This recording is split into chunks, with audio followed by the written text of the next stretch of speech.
आचार्य श्री ब्रह्मदेव सूरी महाराज जी की, परम पूज्य गणाचार्य गुरुवर विराग सागर जी महाराज जी की।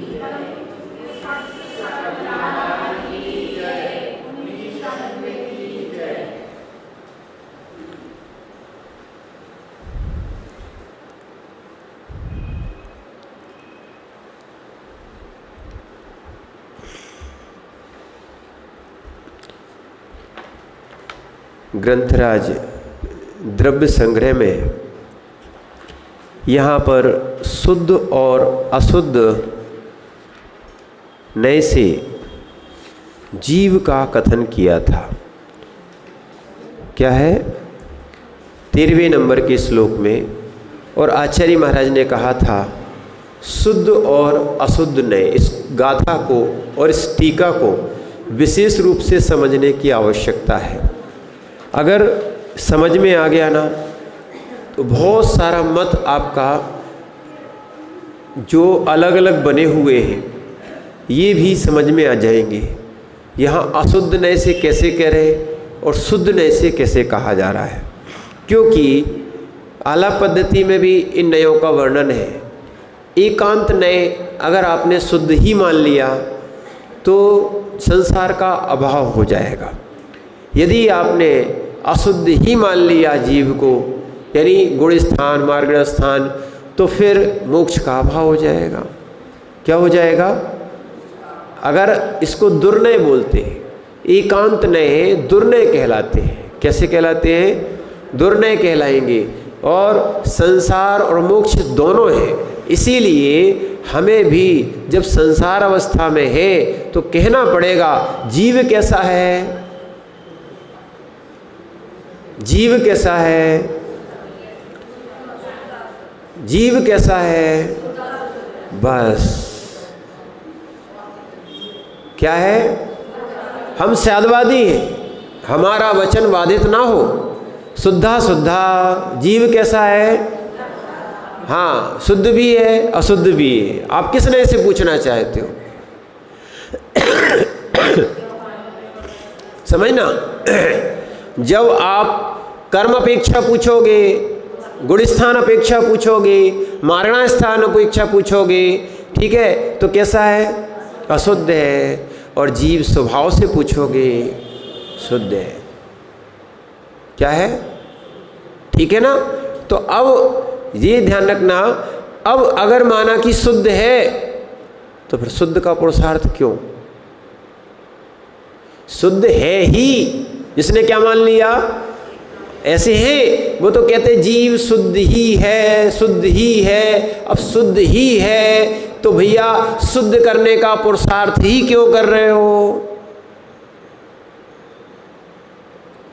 जिसने दूध को घी मान ही लिया है तो फिर घी बनाने की आवश्यकता ही क्या है? सीधी पुड़ी डालो, सिक्के बाहर आ जाएंगे।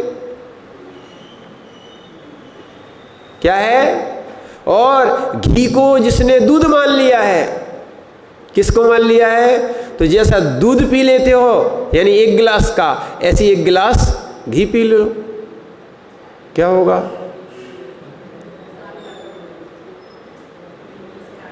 नहीं आ रहा लोगों को समझ में।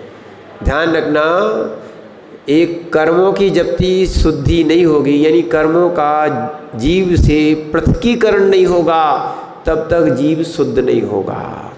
शरीर की शुद्धि भी, देखो हमने आपको बताया, शरीर की शुद्धि भी अगर पेट में मल रहेगा तो बुखार आता रहेगा। क्या रहेगा? कितनी उस वो मैंने मल ना निकालो, उस पर कितनी भी दवाई करते जाओ, वो ठीक होने वाला नहीं। इसीलिए पक्की बात मान के चलना, माने जितने भी शरीर में रोग होते हैं, रोग ये नहीं जानता है कि ये कौन सा रोग है। वो तो डॉक्टर पहचान के उसका नाम दे रहे हैं। वास्तविकता में वो शरीर का एक विकार है।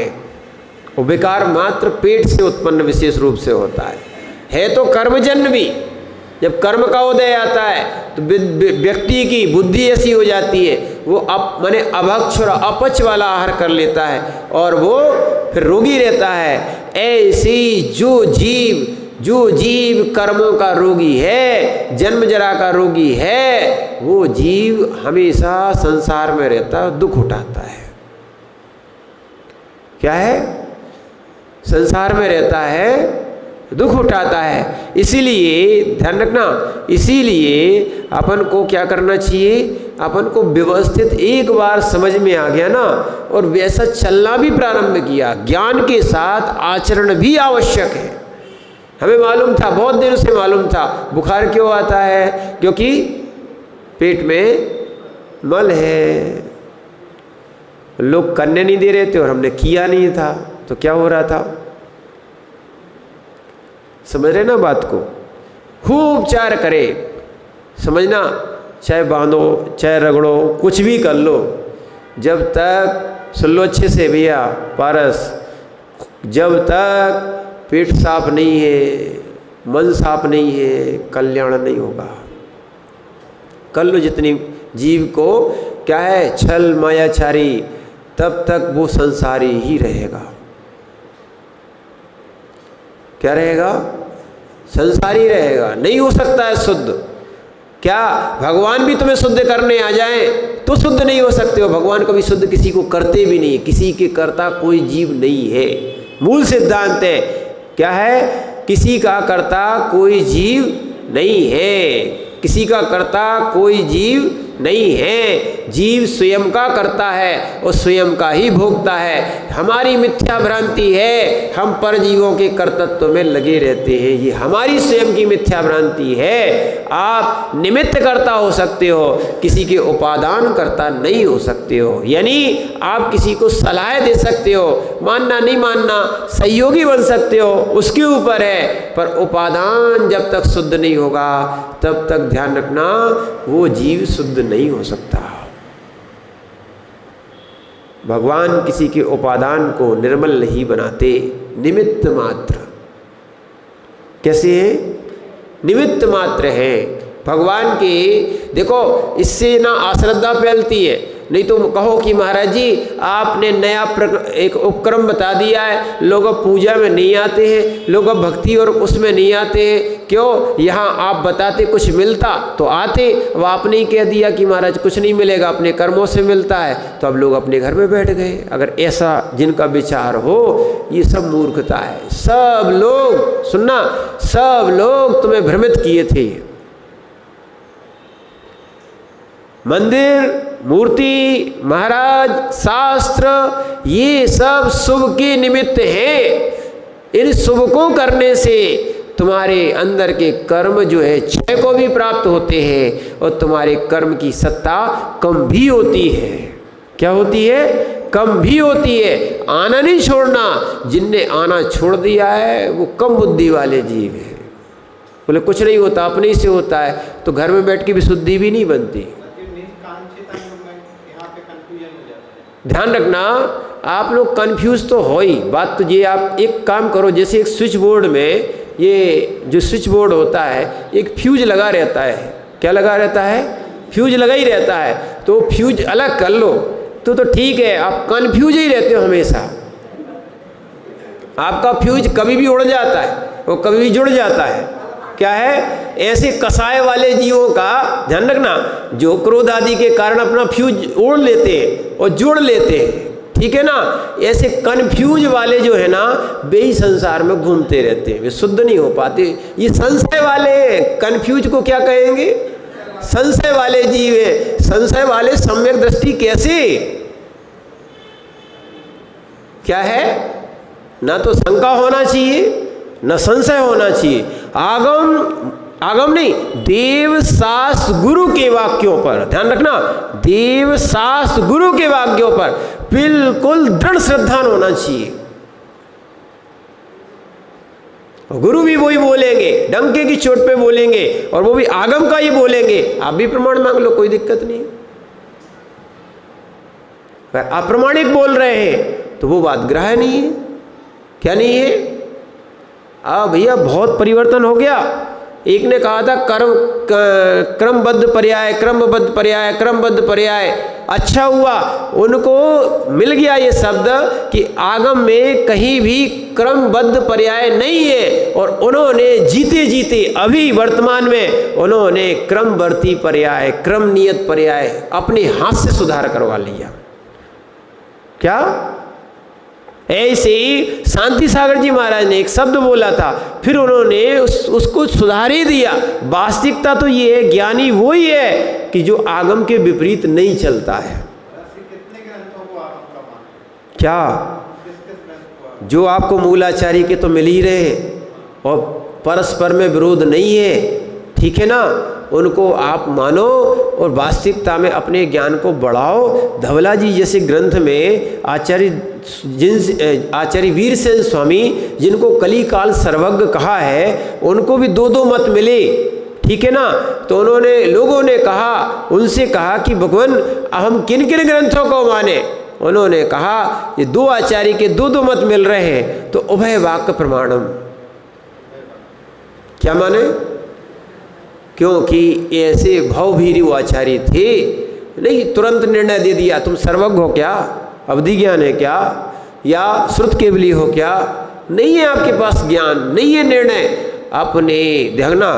इसीलिए मन में जो आया मदि सुदृणाण बलेणु, मति ज्ञान और श्रुत ज्ञान के बल से जो स्वच्छंद बोलता है वो मिथ्या दृष्टि है। इसीलिए जिनागम में मिले तभी उसकी उसी वस्तु की विवक्षा करो। नहीं जानते हो तो भैया अपने आप को नम्र बनाओ। क्या बनाओ? ऐसे ऐसे आचार्य हुए वो डरते नहीं थे। आलाप पद्धति अभी अभी हम लोग पढ़ के आ रहे हैं, आलाप पद्धतिकार कितने विनयशील थे। पहले ही सूत्र उन्होंने लिख दिया, आलाप पद्धति वचन रचनानुक्रमे नए चक्रोश परिउच्यते। भैया जो हम आलाप पद्धति वचन की रचना जो बना रहे हैं ये हमने नए चक्र ग्रंथ से बनाई है, पहले नंबर का सूत्र लिख दिया। कितने विनयवान थे। क्या है? पहले ही कह दिया। लोग कह अरे हमने उनका नाम दे दिया तो हम छोटे हो जाएंगे। क्या को हो जाएंगे छोटे? बोलो ना। मान खाया जाता है, जिनको मान खाया जाता है उनको विद्या नहीं आती। क्या है? सरल होना चाहिए। कैसा होना चाहिए? सरल होना चाहिए, ऋजु होना चाहिए इस चीज को।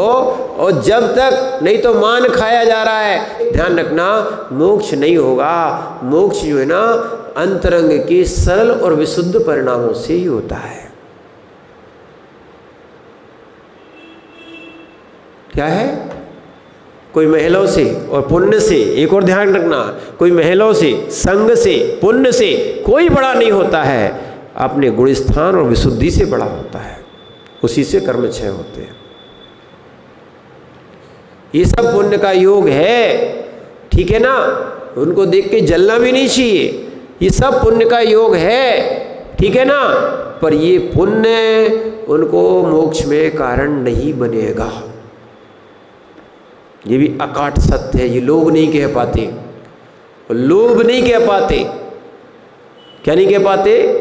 लोभ के कारण लोग व्यक्ति समझ नहीं पाते, मान के कारण लोग व्यक्ति कह नहीं पाते। ये लोभ भी, क्या ये लोभ भी मोक्ष नहीं भेजेगा? क्या है? संसार का लोभ भी मोक्ष नहीं भेजेगा। यहाँ तो शुद्ध तत्व का व्याख्यान किया गया है, निमित्त को निमित्त स्वीकार किया गया है। यहाँ तक पंच परमेष्ठी को भी देखो पचाने की शक्ति रखना चाहिए। क्या? बचाने और पचाने की शक्ति रखना चाहिए। थोड़ा सा आप दिमाग को विकास को प्राप्त करो, सम्यक दृष्टि बनो, यानी आपका दिमाग विकसित होना चाहिए। क्या है? इसीलिए अच्छे से सुनना, मैंने पंच परमेष्ठी को भी परगत तत्व कह दिया है।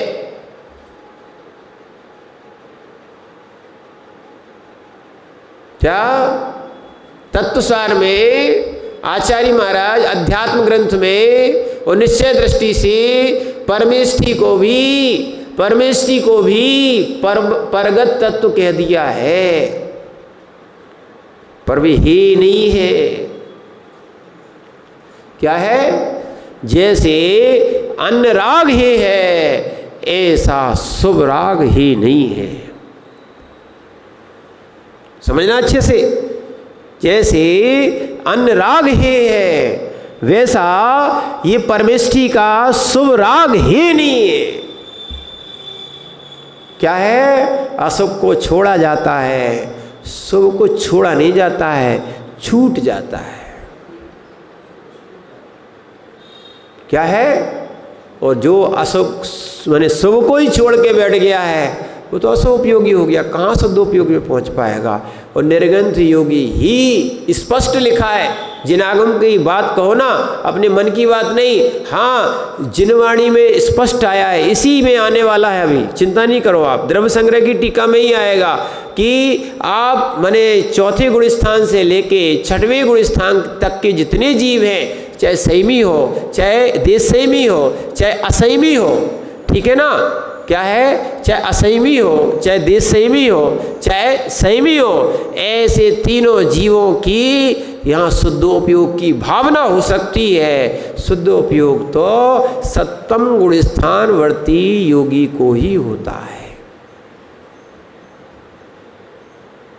क्या है? भावना और भाव में अंतर है।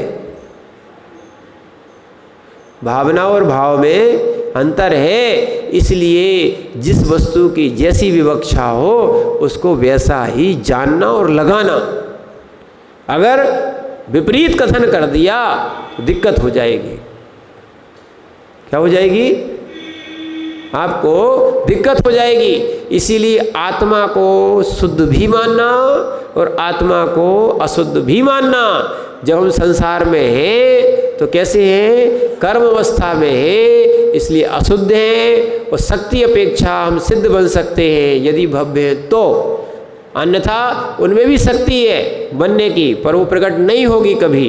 तो इसीलिए ये विषय भी आने वाला है, तो हम उसको समझने का प्रयास करें तो वास्तविकता में आनंद आएगा। अन्य विकल्पों में नहीं जाएं। देखो, भगवान का कोई मत नहीं, कोई मतांतर नहीं, जो एक कहा जा रहा है उसको आप मानते चलो। फिर अलग अलग संप्रदाय कैसे बन पाएंगे? ना तो भगवान ने 13 बनाया, ना 20 बनाया, ना और कोई गढ़ बनाया क्या? ये तो 24 भगवान ने नहीं, 24 तीर्थंकर ने नहीं बनाए। अपन तो तीर्थंकर से बड़े हो गए। जो काम तीर्थंकर नहीं कर पाए वो पंचम काल के लोग कर गए। क्या कर गए? नए नए मत, नए नए पंथ, नए नए जी चीज़ें। और ये कोई बड़ी बात नहीं है। क्या है? ये स्वप्नों में आया था कि पंचम काल में ऐसी विकृतियां होंगी। चंद्रगुप्त के स्वप्न कह दो या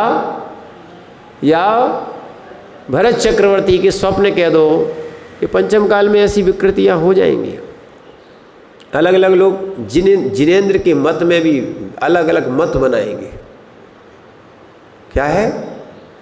इसीलिए बहुत सारी बातों को समझने की आवश्यकता है कि अब अपन स्यादवाद से अनेकांत धर्म को समझें। अनेकांत शासन है और स्यादवाद शैली है, तो अनेकांत वस्तु में धर्म होते हैं, उस धर्म को समझे।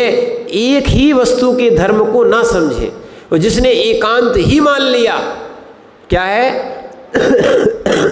जिसने एकांत ही मान लिया तो वो मिथ्या नय है। कैसा है? मिथ्यात्व है, मिथ्या नय है, झूठा नय है।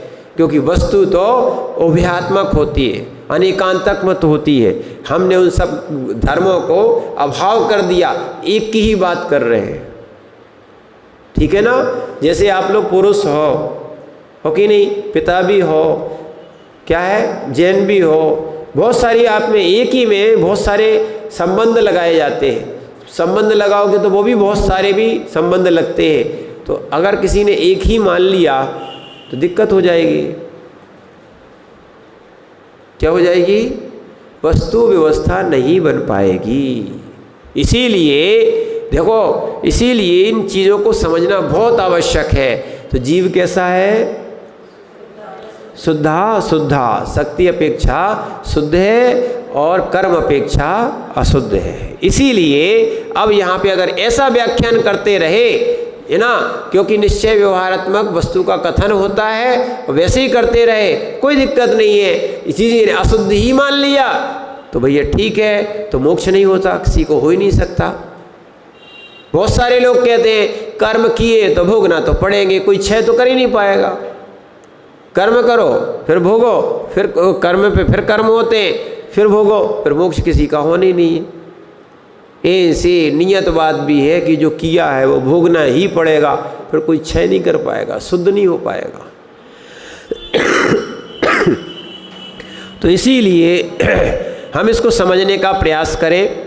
यहाँ तक आचार्य महाराज ने समझाया था कि संयम जो है वो 5 प्रकार का भी होता है और संयम 7 प्रकार का भी होता है। कैसा होता है? संयम 5 प्रकार का भी होता है और मार्गणापेक्षा बोलेंगे तो 7 प्रकार का भी होता है। वहाँ असंयम और संयम असंयम, कल आपको जो बात बताई थी कि आरिका माता जी भी उपचार महाव्रती हैं, इस अपेक्षा से वो वहाँ पर बात कही थी। इसके बाद सब प्रकार का क्या हो गया?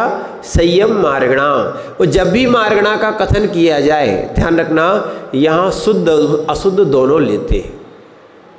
क्या लेते हैं? जब मार्गणा का कथन किया जाए तो शुद्ध शुद्ध दोनों लेते हैं, और जब मात्र शुद्ध का कथन किया जाए या अकेला संयम का ही कथन किया जाए तो वहाँ पे मात्र 5 प्रकार का लेंगे।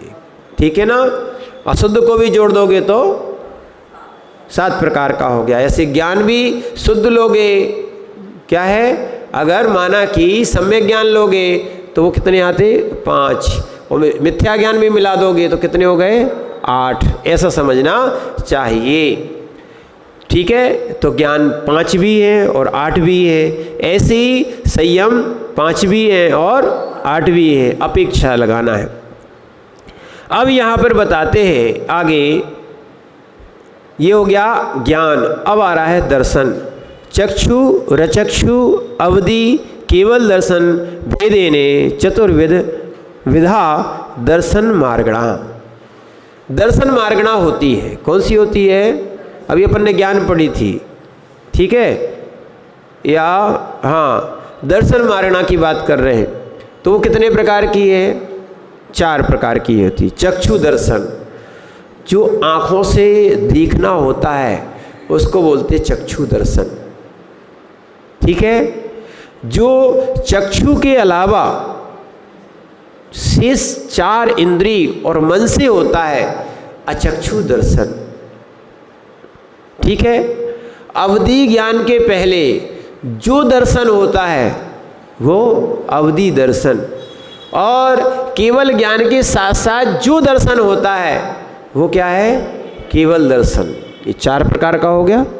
आ गया समझ में? चक्षु दर्शन, अचक्षु दर्शन, अवधि दर्शन, केवल दर्शन। यहाँ मना पर्याय दर्शन नहीं होता। क्या नहीं होता? मना पर्याय दर्शन नहीं होता। अब आगे बता रहे हैं यहाँ पर लिश्या कसाय, अभी बताया तो था, इसीलिए हमने कहा है कंफ्यूज बिल्कुल नहीं रहना, बिल्कुल इस अपना फ्यूज जोड़ के बैठना है। उपयोग थोड़े से हटोगे तो क्या है, वो भूल जाओगे। ना तो नींद आना चाहिए, और क्योंकि यहाँ मूल टीका चल रही है। अचक्षु दर्शन यानी सभी लोग बताओ।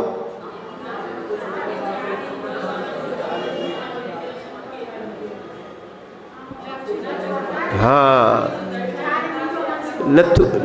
क्या है नथुलाल जी? क्या है? बहुत आ गया। चक्षु यानी चक्षु से देखना, अचक्षु चक्षु के बिना देखना, जानना। तो क्या है? ठीक है? ऐसा भी है, हम बिना चक्षु के भी बहुत से पदार्थों को कहते हैं जान रहे, वो देख लेते हैं। जैसे वो 7 अंधे हाथी देखने गए थे, कैसे देखने गए थे? अचक्षु दर्शन से। ठीक है ना? पर वो एकांत में चले गए, एक अवयव पकड़ गए, सो सब अलग अलग हाथी बोल रहे थे। ठीक है ना। इसीलिए चक्षु दर्शन, अचक्षु दर्शन, अवधि दर्शन और केवल दर्शन। समझ में आ गया? ठीक। अब दूसरी बात बताते हैं, कसायोदय रंजित योग प्रवृत्ति विसदृश। कसाय के उदय से अनुरंजित योग की प्रवृत्ति से विपरीत, यहाँ ध्यान रखना, जिनकी कसाय का उदय नहीं है, कसाय का उदय नहीं है और उससे आत्मा रंजित भी नहीं है। ये परिभाषा भी लिख दी कि लेस्या किसे कहते हैं? कसाय से अनुरंजित परिणाम को लेस्या कहते हैं। कसाय से अनुरंजित परिणाम को लेस्या कहते हैं। अनुरंजित यानी रंगा हुआ। कैसा? जैसे वस्त्र सफ़ेद होता है पर उसमें जो रंग डालोगे वो रंग दिखता है। जितने वस्त्र पहने हो ये सब कैसे हैं? सफ़ेद ही है, पर वास्तविकता में आप रंग देखते हो, ये रंग वस्त्रों का नहीं है, ये रंग रंग का है और इसलिए तुम रंगारंग में हो। किस में हो? हमारा सफ़ेद, हमारा पीला, हमारा काला, हमारा नीला, बस इसी में क्या है? सबकी दुकानें चल रही हैं, सबके राग देश चल रहे हैं। ये कौन से रंग का पहना है, अब कौन से रंग का पहना है? तो सब सफ़ेद ही थे, अब रंग गए, है ना। ऐसे ही जीव जो है ना कसायों से रंग जाता है। कैसा होता है? कसाय से अनुरंजित योग, योग यानी अभी अपन पढ़ चुके, मन वचन काय। कसाय से अनुरंजित जो योग है, प्रवृत्ति विसदृश, इससे रहित कौन होते हैं? परमात्मा द्रव्य। परमात्मा जो है वे कसाय के क्या? उदय के अनुरंजित योग से रहित हैं और हम क्या है? कसाय से रंगे बैठे हैं। क्या देखते हैं? छोटे भगवान बड़े भगवान दिखते हैं, छोटा मंदिर बड़ा मंदिर दिखता है, छोटे महाराज बड़े महाराज दिखते हैं। ठीक है, ये तो अवगाहना है। वास्तविकता में भगवान के गुणों में कोई अंतर। क्या बोले? हमें तो पार्श्वनाथ भगवान पे मन लगता है। क्या है? अब तुम विशेषता बनाए रहो, भगवान सामान्य होते हैं। जो सुनना, अरे चिंता नहीं करो, पूरा कंफ्यूज निकालना है अपन को। क्या है? हाँ, पूरा फ्यूज निकल जाएगा तो क्लियर हो जाएगा, माने संशय निकल जाना चाहिए। ऐसा लोगों को भ्रमित कर दिया है। वास्तविकता में बड़ा छोटा हमने बच्चों जैसा देख लिया है। अवगाहना हो सकती है, भगवान के अंदर गुणों में कोई। देखो, हम एक पपोरा जी की घटना सुनाए। एक भगवान का 14 नंबर का बड़ा अतिशय, भगवान की आरती पूजा, मंदिर देखो तो सब जगह क्या सुंदर ही सुंदर। और बगल वाले भगवान में, हम बाजू में बैठे थे, बगल वाले भगवान में क्या है? लोग कपड़े बदल रहे, गर्भालय में बैठ के कपड़े बदल रहे। हमने कहा एक भगवान को तुमने क्या समझ लिया, दूसरे भगवान को क्या समझ लिया। धन्य चमत्कार की महिमा। क्या है? अब यही चमत्कार कहो कि अज्ञानता कहो, है ना। क्या है? इसीलिए ध्यान रखना, कोई भी तीर्थंकर में कोई भेदभाव नहीं है। नहीं तो नई अज्ञानता। शांतिनाथ भगवान शांति देते, बाकी 23 तीर्थंकर शांति देते नहीं है। कौन देते हैं? हाँ, पार्श्वनाथ भगवान कष्ट हरण करते हैं, बाकी कोई कष्ट हरण वाले नहीं भरे अभी तक भगवान। क्या कहें आपको? कसा से अनुरंजित परिणाम। क्या है? ठीक है ना। इसीलिए वास्तविकता में ऐसा बोलने वाला, अगम को सुनने वाला पक्का हृदय चाहिए। अब लोग कहते हैं महाराज जी ऐसा बोलते हो, हम नहीं बोलते। आगम बोलता है तो बोलना चाहिए कि नहीं, कि झूठ बोले? क्या है? हाँ, अगर कोई ग्रहों के कारण कोई भगवान की उपासना जाप कर रहा है, ठीक है भैया, अब तुम्हारे दिमाग में छोटा बड़ा और ये ग्रह संबंधी विकल्प नहीं हट रहा है तो ठीक है, किसी निमित्त से करो। और क्या करोगे? अब क्या करो? ठीक है, अब नहीं मानते हो तो क्या कर सकते हो? ठीक है ना, अन्य जगह भटकने से अच्छा तो क्या है? क्या है? यही लगे रहो, है ना। और यही लगे रहोगे, एक बार सही स्वरूप समझ में आएगा तो फिर सही से सही में आ जाओगे। ठीक है ना। जब तक सही स्वरूप समझ में नहीं आएगा तब तक जीव का कल्याण नहीं है। क्या है?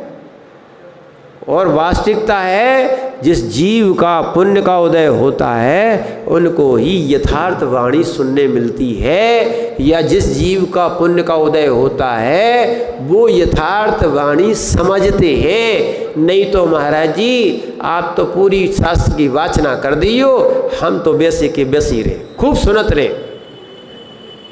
क्या है? शास्त्र बदल जाएगा, हम नहीं बदलेंगे। ऐसे कृष्ण लिस्या वाले जीव हैं। कैसे हैं?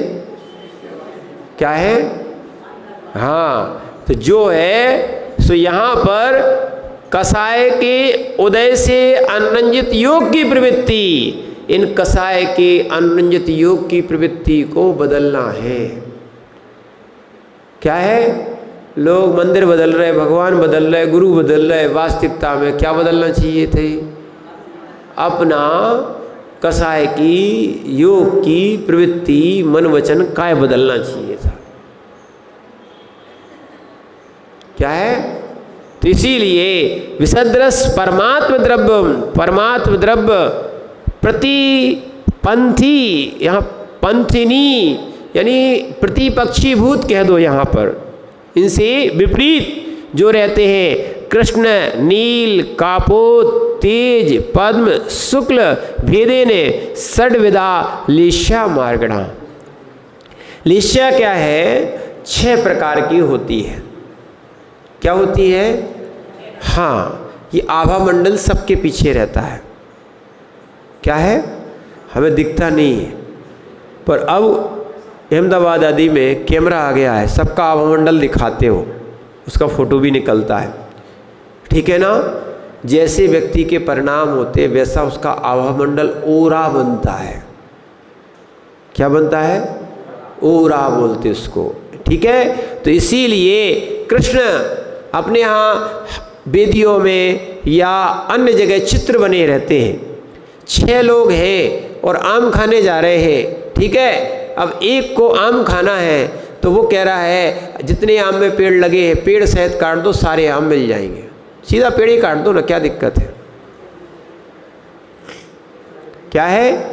जैसे पहले के लोग जिसको पालक या धना की भाजी चाहिए पड़ती थी पत्ती, वो पत्ती ले लेता था। अब वर्तमान के लोग क्या करते? सीधा पेड़ ही उखाड़ लाते। लोग भी कहते इसमें भी अच्छी बात है, अपन को तो ठीक बढ़िया है, पूरा मिल गया। और कुछ लोग जैसे सुनना, अब भोजन ही तो करना, भिंडी की सब्जी है, अब कौन उसको सामने देखे, उनने ली कच कच कच कच कच कच कच कच पूरी काट दी। भिंडी भिंडी और इल्ली मिल्ली सब हो गई, सब मिल गई, सब का बघार लग गया या उसमें भरमा बना दिया। क्या है? तो ऐसे जीव है कृष्णलेश्या वाले, क्रोधी कृष्णलेश्या वाले नरक जाते। तीव्र क्रोधी, जीव कांड में विशेष पढ़ना, इनको सबकी परिभाषाएं दी। तीव्र क्रोधी जीव कहाँ जाएंगे? नरक जाएंगे। कृष्णलेश्या वाले, इन्होंने कहा हम जड़ से ही खत्म कर देंगे। लो भैया, ऐसे ऐसे कई कसाय हो जाती है, आपस का मतभेद हो जाता है, तो वो कहते हैं हम तुम्हें जड़ से ही खत्म कर देंगे। ऐसे जीव जिनकी कसाय हो जाती है वो कृष्णलेश्या वाले हैं, कसाय की तीव्रता। ठीक है। फिर नील वाले ऐसी उनसे थोड़ी मंद रहती है कसाय। उसके बाद कापोतलेश्या, नील यानी नील कलर, और कापोत यानी कबूतर जैसी क्या है उनकी थोड़ी कम होती है। फिर ऐसी तेजलेश्या नहीं पीतलेश्या, ध्यान रखना नरकों में ये तीन ही लेश्या पाई जाती है, कृष्ण नील कापोत। स्वर्गों में पीत पद्म शुक्ल ये तीनों लेश्या पाई जाती है, पर मनुष्यों में 6 लेश्या पाई जाती है, त्रियंचों में 6 लेश्या पाई, 6वें गुण स्थान तक 6 लेश्या पाई जाती। इसीलिए पीत पद और शुक्ल लेश्या, कौन सा शुक्ल लेश्या वाला जीव। देखो आम तो खाना ही है, जब आम नीचे डले हैं तो क्यों अपन पेड़ को पत्थर मारे, क्या है।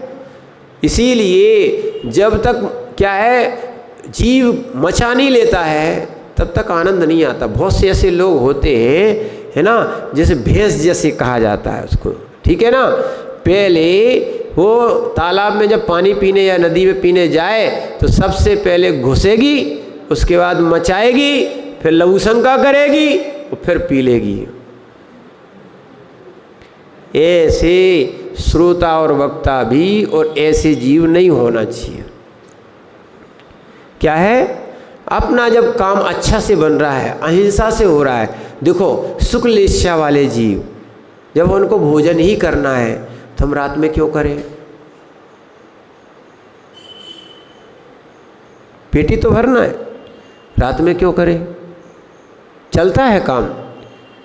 पर नहीं, तुम कितने ही कह देना हम रात में ही बैठेंगे, क्या है, तुम सीधा कहोगे हम उल्टा चलेंगे। सब कृष्ण लेश्या वाले जीव हैं, इनकी भगवान भी दुर्गति नहीं बचा सकता। इनको सीधा रास्ता पसंद ही नहीं आता है, क्या है। इसीलिए अपने कसाय से अनुरंजित परिणामों को स्वयं कम करो। हमारा तो क्षमा स्वभाव है, कैसा स्वभाव है, और वास्तविकता हम तो सिद्ध स्वभावी हैं, भगवान आत्मा है। कैसे है, कहाँ कसायों में पड़े हैं,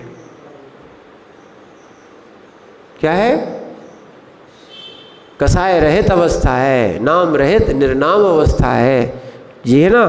तो इसीलिए फिर हम कसायों को छोड़ते जाएंगे, इस कसायों से कुछ नहीं, संसार ही मिलता है। तो ऐसे ही कृष्ण नील कापोत मैंने पीत पद्म और शुक्ल, इससे 6 प्रकार के भेद हो गए, किसके, लेश्या के। ये आपको जीवकांड और भी आप अगर विशेष पढ़ोगे तो ये जो है सारी बार मार्गणाओं का कथन आपको कहाँ मिलेगा, 24 ठाणा में, ठीक है, विशेष रूप से समझना। अब आगे भव्या भव्य वेदे ने द्विविधा मार्गणा, क्या, भव्य अभव्य के भेद से 2 प्रकार की मार्गणा होती है। किसकी, भव्य और अभव्य, क्या है। अभी तो अपन ने 3 बात सुनी थी, उसका प्रश्न होने वाला है, और ये प्रश्न से बहुत सा समाधान हो जाए, ठीक है ना। तो इस दिन आपका समय हो रहा है, इसीलिए हम 2 प्रकार के जीव होते हैं, कौन से, भव्य और अभव्य। और एक भव्य भी कहा है, एक अभव्य भी कहा है। ये कैसे कह दिया, क्योंकि पहले भी आप कह चुके हो, ठीक है ना, अब भी कह रहे हो। ऐसा प्रश्न करने वाले जीव शंका लिए बैठे हैं या इस जिज्ञासा लिए बैठे हैं, तो उनका कल आचार्य महाराज उसका समाधान बताएंगे। इसको बहुत अच्छे समझने का प्रयास करना। ओम नमः सिद्धेभ्यः।